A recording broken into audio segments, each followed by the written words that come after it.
Is the Mariners bullpen going to bounce back and have a little bit more of a 2023 performance this upcoming season? I think there's some big roster decisions coming out of spring training that can make a big impact in whether or not that happens. The Mariners are going to carry 13 pitchers on the roster in 2025. 5 are pretty obvious. It's the starting rotation that the Mariners have.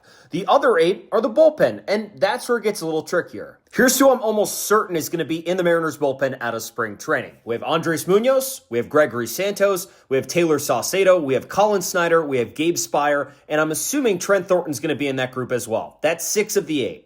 I assume Troy Taylor's going to be good to go after suffering a lat strain this offseason, so he's going to occupy the number 7 spot. That begs the question, who's going to occupy that 8th spot? Well, let's go over the options. I'd say one of the early front runners, due to the fact they claimed him on Sunday, is Seth Martinez. He pitched for Houston the last 4 years, and he can pitch multiple innings out of the bullpen. Another option with big league experience is Edward Bizardo. Now, you might recoil at that a little bit, but if you take a look under the hood, Edward Bizardo actually had a very underrated 2024 season, one I didn't even expect. If you take a look at his expected ERA and his FIP, they were both under 3. He has a high ground ball rate and a high strikeout rate.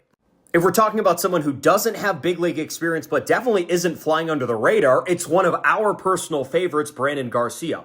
Awesome dude. He won Co-Mariners Minor League Pitcher of the Year last year. He throws upper 90s from the left side and has a wicked arm angle. Now, I do expect this roster spot to be Matt Brash's whenever he comes back healthy, but it could create some really good bullpen competition. There's a few more names out there. We've talked about Shintaro Fujinami, Hagen Danner, Will Klein, Casey Legumina, etc., etc. There's a lot of relievers out there. My pick would be Brandon Garcia, but I want to hear what you guys have to think. So drop us a comment and let us know.